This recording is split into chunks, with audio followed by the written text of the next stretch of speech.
ನಮಸ್ಕಾರ. ಇವತ್ತು ವಿಜಯಪುರದ ಕೇಂದ್ರ ಬಸ್ ನಿಲ್ದಾಣದಿಂದ ಬಬಲೇಶ್ವರ ನಾಕದವರೆಗೂ ದೈನಂದಿನವಾಗಿ ನಮ್ಮ ಕಾರ್ಯ ಚಟುವಟಿಕೆಯಲ್ಲಿ ಅಂದ್ರೆ ಸ್ವಚ್ಛತೆ ಬಗ್ಗೆ ಮತ್ತೆ ಸಾರ್ವಜನಿಕರಿಗೆ ಕಾಪರೇಷನ್ ಬಗ್ಗೆ ನಾವು ದೈನಂದಿನವಾಗಿ ಒಂದು ಕಾರ್ಯಾಚರಣೆ ಮಾಡ್ತಾ ಇರ್ತೀವಿ. ಈ ದಿವಸ ನಾವು ಆಯುರ್ವೇದಿಕ್ ಜಿಲ್ಲಾ ಹಾಸ್ಪಿಟಲ್ ಪಕ್ಕದಲ್ಲಿ ಈ ಬೀದಿ ಬದಿ ವ್ಯಾಪಾರಸ್ಥರು ಸ್ವಲ್ಪ ರಸ್ತೆ ಮೇಲೆ ಬಂದಿದ್ರು. ಈ ಅತಿಕ್ರಮಣ ನಾವು ಹಿಂದೆ ಸರಿಸಿ ಅವರಿಗೆ ಸ್ವಚ್ಛ ಆಗಿರ್ಲಿಕ್ಕೆ ಮತ್ತೆ ಯಾವುದೇ ಸಾರ್ವಜನಿಕ ಆಸ್ತಿ ಅಥವಾ ನಮ್ಮ ರಸ್ತೆ ಮೇಲೆ ಎನ್ಕ್ರೋಚ್ಮೆಂಟ್ ಮಾಡಿದ್ರ ಬಗ್ಗೆ ಕಟ್ಟುನಿಟ್ಟಾಗಿ ಅವ್ರಿಗೆ ಎಚ್ಚರಿಕೆ ಕೊಟ್ಟಿದ್ದೀವಿ.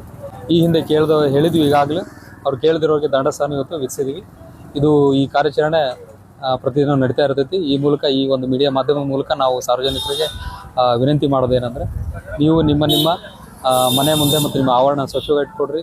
ವ್ಯಾಪಾರ ಮಾಡೋ ಸ್ಥಳದಲ್ಲಿ ಒಂದೆರಡು ಕಸ ಡಬ್ಬಿ, ಆ ಕಸ ಡಬ್ಬಿಯಲ್ಲಿ ಸರಿಯಾಗಿ ಕಸನ ನೀವು ಕಲೆಕ್ಟ್ ಮಾಡಿ ನಮ್ಮ ವಾಹನಗಳಿಗೆ ಕೊಡ್ಬೇಕಂತೇಳಿ ನಾವು ಈ ಮೂಲಕ ಎಲ್ರಿಗೂ ವಿನಂತಿ ಮಾಡ್ತೀವಿ.